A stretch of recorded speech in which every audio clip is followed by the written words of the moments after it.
it's classic political gap. Left, right. Okay, capitalist, socialist. How do you distribute it? How are you going to deal with that? That becomes the other, and how you fight. So that's the second of the two. This wealth political gap that's causing the conflict, and it's coming at a time where we don't have much money because we don't have a good financial position. We're printing and putting it out. So we're still paying off debt. I mean, meaning what happened, like COVID was such a good example. And a lot of people and companies had falls in their income that would be ruinous. Mm-hmm. Okay, if checks didn't go out, we would have had a revolution. Right. And so those checks, and how do you save everything and so on? Okay, so, and it's not like the government had real money. But they just printed more money to give to people. So they made more debt, and then the government and the Federal Reserve printed it, and the checks went out, which diminishes the value of money and so on and changes things.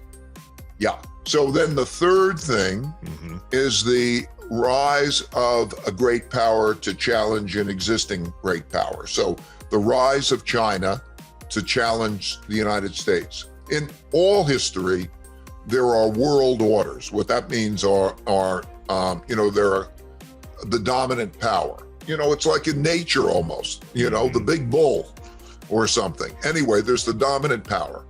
And then what happens is in 1945, we entered the American world order. The United States won the war and it carved up the world.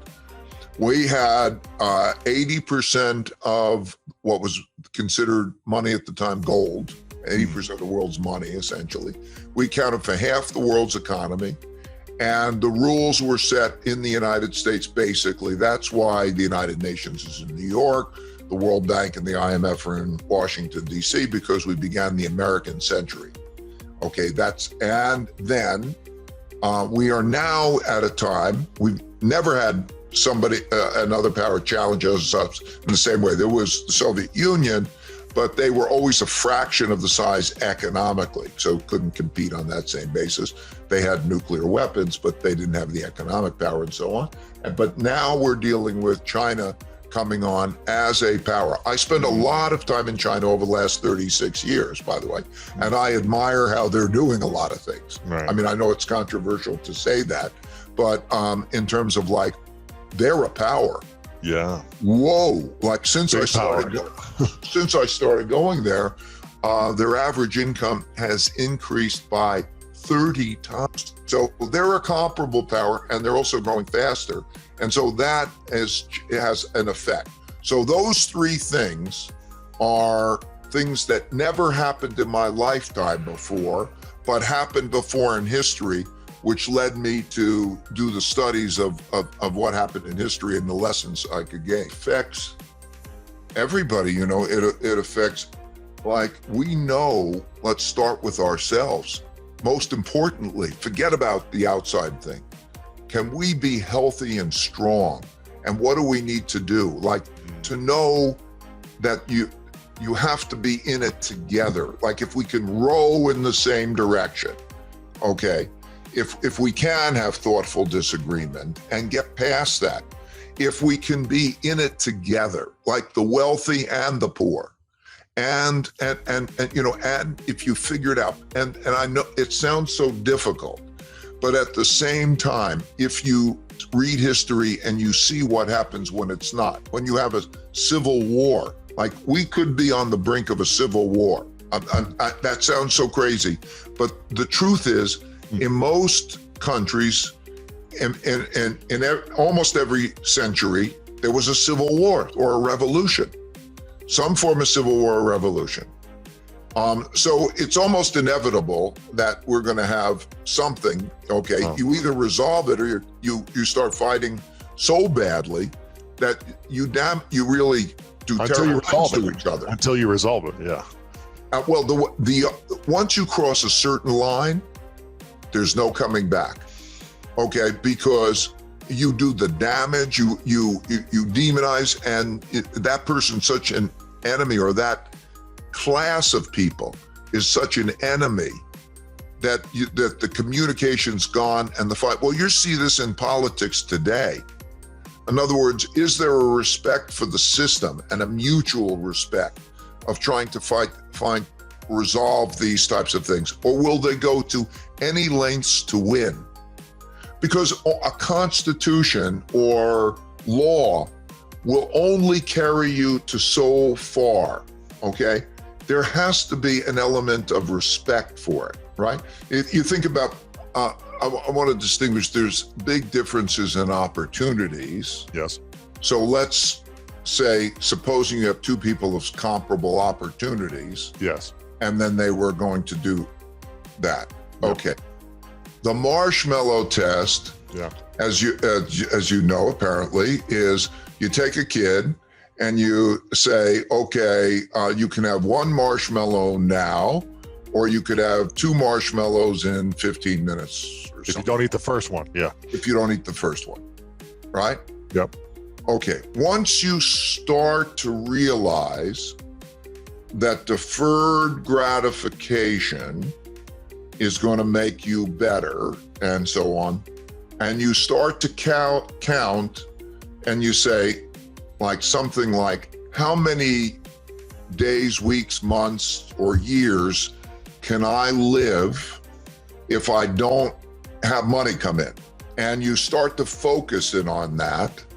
That's the first step, okay? Like the marshmallow test. Mm-hmm.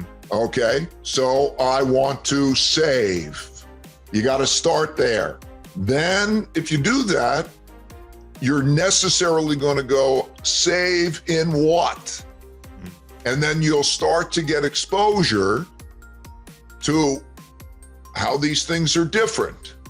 Okay, then you start to care. I'm going to have one of these and one of those, and you start to experience, and then you start to learn. And basically, that's what makes the difference. And what it does then, when it comes to the money, that means money. Yeah. Now, at that moment that you don't want it, you have savings. That means I want savings. Okay. Now you got savings. So the next thing inevitably that's going to come at you is, where do I put it? And then you get your choices, and then you experience it and you learn, right? Calculate how many days, weeks, months, or years you can live on your saving. Mm-hmm. Because when you do that, you'll gain security. You'll gain that, okay? So look at how much you're spending, okay? And then say, how much do I need? And whatever that number is, you're going to need more than that, because it may go down rather than go up. So, okay, now do I have a year's spending? Okay, so I think you start there. Then you start to think, what are the things that are most important for me? And then you start with your business or your residence that have a symbiotic relationship and that you know well. Let's say if you start with your business, okay, you're closer to that, investing in yourself with whatever that may end up being. That may be your best investment. Not Okay. real estate, not stocks, not the market. Well, it depends. If you're not, if you're doing something where you can do it yourself, and that's the thing. But if you're in a job and that's not the thing, Right. Because you're in a different position. Okay. But anyway, and then I really think there's something good about your home, a basic thing about your home, because it's nice forced savings. And it also means that you fix it up. You're saving, you find out there's, if I add this thing or that thing, and you're enjoying it. So when you're enjoying it and you're controlling it and it's yours and so on, that's pretty good. And if they keep mortgage tax deductions and so on, there might be some benefits to it also, okay? But that's not a black and white answer. So you could take a sharp pencil and say, is it better to rent or buy? Okay, that's a different question. Maybe yes, but by and large, am I going to move? All of those other questions. But so when you start with, okay, what is it that's close to home and how much? You need a certain amount that's liquid. In other words, you got it in your house, you got to make a mortgage payment or something, and all of a sudden you're, it's not liquid and you lose your job. Well, that can cause you trouble. So how much do I have that's liquid? How much do I have that's not liquid? Okay. And you start to get those things right. Okay. I've got enough liquid. I got enough, okay, not liquid in those other things. Okay. Pretty soon you're getting yourself in good shape. Yeah. You do those things, you're pretty much in good shape. And then you're also having some experiences, and then you go beyond that, and then so you start to, okay, what's a stock? What's a bond?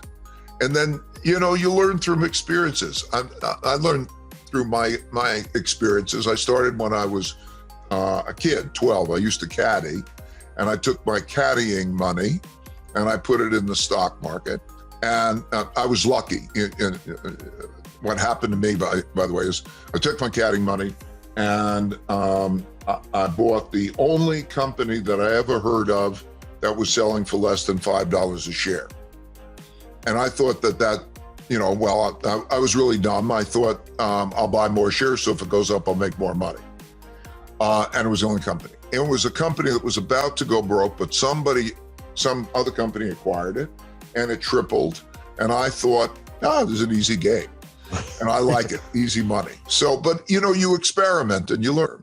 You earn $100 and you spend $105. That's misery.